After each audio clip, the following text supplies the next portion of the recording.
kami menginginkan ijazah itu hadir supaya tercerahkan dan selesai semuanya. Ini kan menduga Bapak Jokowi ketika mencalonkan diri sebagai... Dan kita bahas rencana penggugat ijazah Presiden ke-7 Republik Indonesia Joko Widodo yang ajukan banding pasca Pengadilan Negeri Surakarta menghentikan persidangan setelah eksepsi tergugat dikabulkan bersama Muhammad Taufik, penggugat ijazah Jokowi. Lalu juga ada kuasa hukum Jokowi JB Irfan dan pakar hukum perdata Fakultas Hukum Universitas 11 Maret Adi Sulistiono. Selamat malam Bapak-Bapak. Selamat malam. Selamat malam, Baik. Mas Radi. Baik, terima kasih sudah menyelongkan waktu sebentar ini. Pak Taufik Ya. kan tahu ini eksepsinya sudah dikabulkan dan sidangnya dihentikan. Tapi Pak Taufik bilang akan banding, Ya. siap untuk banding. Kira-kira apa yang disiapkan untuk banding pekan depan? Ya, alasan kita banding karena yang pertama putusan itu tidak menyebut bahwa kami tidak memiliki legal standing. Oke. Artinya kami sah memiliki legal standing. Kemudian yang kedua, substansi dari putusan itu belum menyentuh tentang pokok perkara. Padahal dari awal kami mengatakan kami menginginkan ijazah itu hadir supaya tercerahkan dan selesai semuanya. Dan yang lebih penting dari itu semua, kalau kami melihat, menurut saya putusan itu tidak tepat ya. Kenapa? Karena di dalam posita, di dalam narasi kami juga tuntutan kami itu tidak ada satu kalimat pun yang mengatakan meminta membatalkan. Apakah membatalkan pemilihan wali kota, gubernur, presiden, atau membatalkan ijazah? Tidak. Sama sekali kami hanya menginginkan sebagai warga negara Indonesia dan pembayar pajak sehingga memiliki legal standing supaya persidangan itu dilanjutkan. Bahkan dari awal hakim sudah menjadwalkan putusan sampai dengan tanggal 12 Agustus 2025.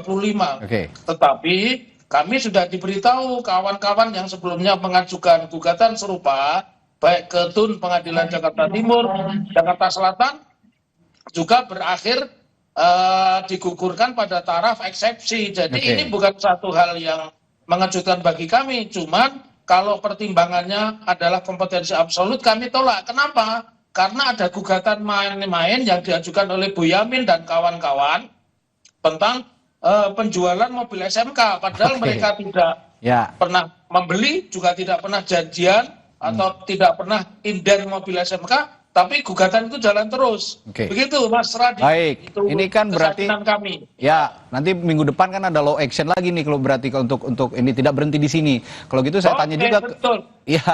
Kalau gitu saya tanya juga ke Pak Irfan, gimana ngadepin law action yang kayaknya nggak berhenti di sini aja nih, Pak Irfan?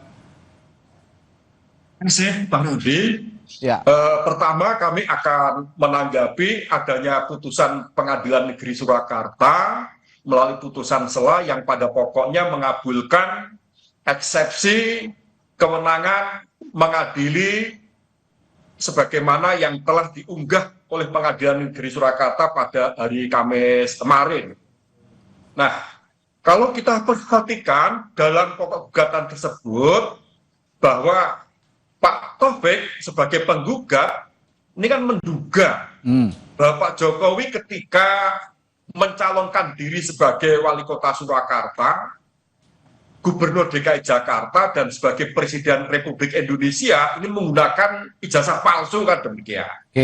Namun karena adanya kelalaian yang dilakukan oleh pihak KPU, UGM maupun SMA 6 yang pada akhirnya Pak Jokowi tetap lolos, bahkan terpilih dan akhirnya dilantik untuk menduduki jabatan baik sebagai wali kota Surakarta, kemudian gubernur DKI, dan sebagai Presiden Republik Indonesia.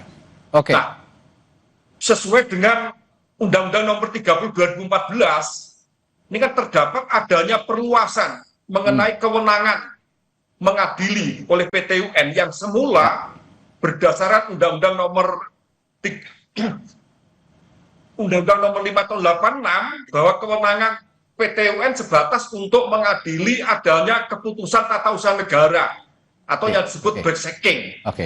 Namun dengan adanya Undang-Undang Nomor 30 2014, maka kewenangan PT UN tidak sebatas untuk mengadili breaking yang diterbitkan oleh pejabat tata usaha negara, akan tetapi memiliki kewenangan pula untuk mengadili pelanggaran hukum yang dilakukan oleh pejabat yang lazimnya dikenal perbuatan melawan hukum oleh penguasa atau unrehmatic operator. Ya, ini kan jatuhnya sebenarnya perdata kalau begitu jadinya. Makanya kalau setelah jeda nanti saya akan gali lebih dalam juga ke perspektif perdatanya kepada Pak Adi Sulistiono sebagai pakar hukum perdata. Bagaimana perspektif hukum dari Pak Adi soal keputusan PN Surakarta ini untuk mengabulkan eksepsi kompetensi absolut dan menyatakan tidak berwenang. Apakah ini sudah sesuai dengan hukum acara perdata atau tidak? Sesaat lagi di Sapa Indonesia Malam, tetaplah bersama kami.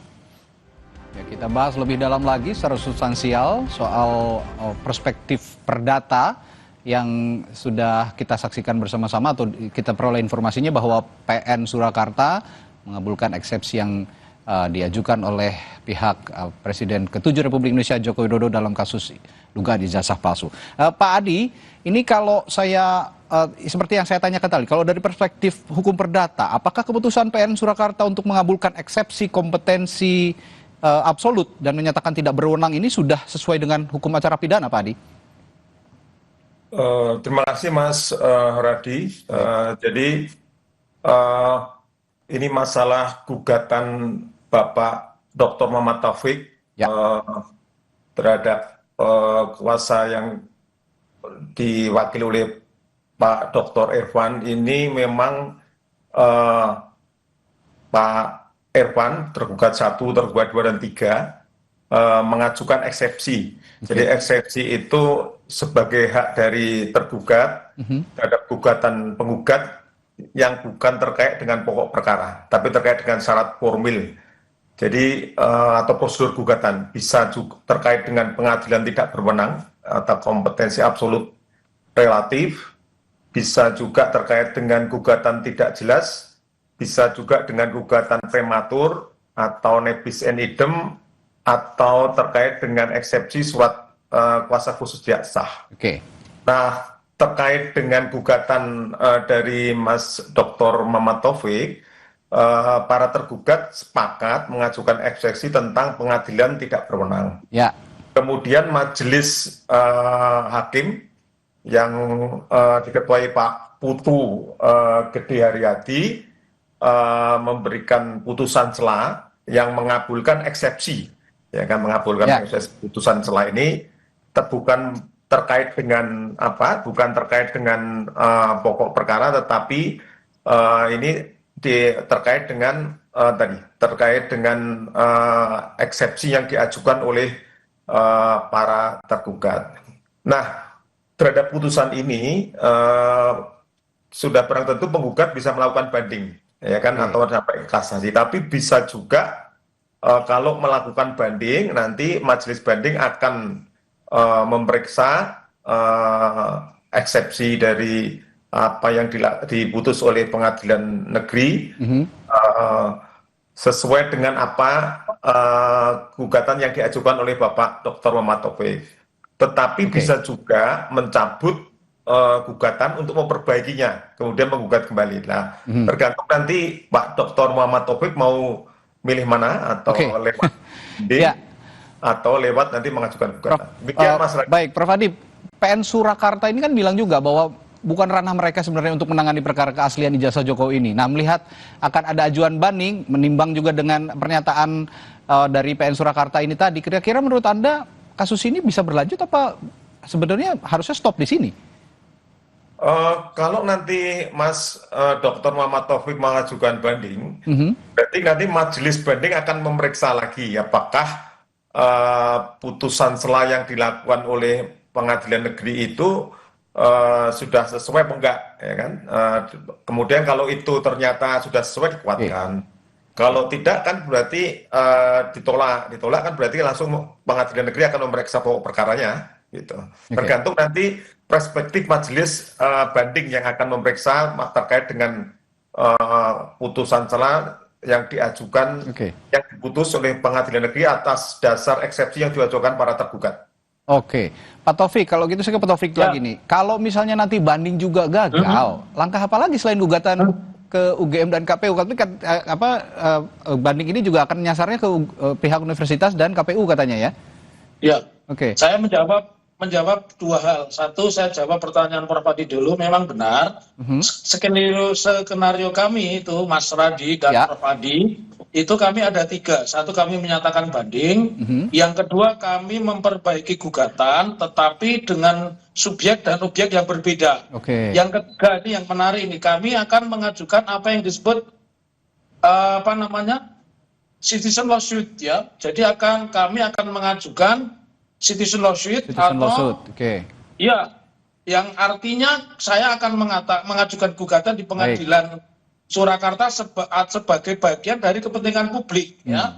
Ya, citizen lawsuit ini dimaksudkan untuk melindungi semua warga negara. Jadi skenario kami itu ada 3, dan yang ketiga kemungkinan kami akan menggandeng mereka yang dulu pernah mengajukan gugatan di dalam kasus Blok Cepu, yaitu dosen Fakultas Hukum Universitas Islam Indonesia. Kami tangkap. Begitu Mas Radi. Baik, kami tangkap.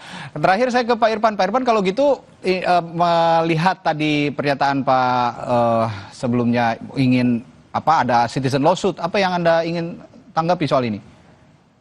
Singkat saja, Pak. Sebelum saya masuk pada gugatan CLS yang sementara ini masih dalam bentuk wacana, saya perlu menanggapi terlebih dahulu apa yang telah dikemukakan oleh sahabat saya, Bapak Dr. Muhammad Taufik, bahwa berkaitan dengan putusan nomor 99 tentang gugatan adanya dugaan ijazah palsu oleh Pak Jokowi dengan gugatan mengenai bahan prestasi mobil SMK karena tidak bisa diproduksi sebagai, kita fokus ke ijazah dulu nih Pak, oleh putranya Pak Boyamin, itu suatu perihal gugatan yang berbeda.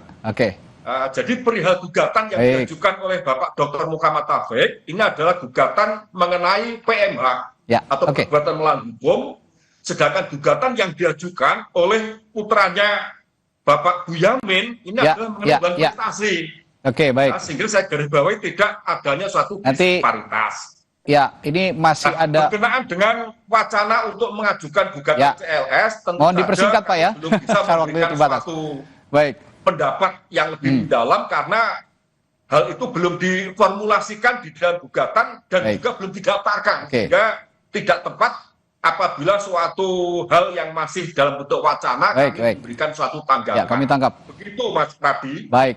Baik Pak Irfan, ini sepertinya ya masih ada 1 pekan ke depan, ada tadi citizen lawsuit, ada law action yang baru. Kita akan nantikan juga bareng-bareng kalau memang ini bisa berlanjut, ya pasti publik juga akan terus menyoroti kasus ini. Terima kasih Bapak telah bergabung di Sapa Indonesia Malam hari ini. Sehat selalu, selamat malam. Selamat malam.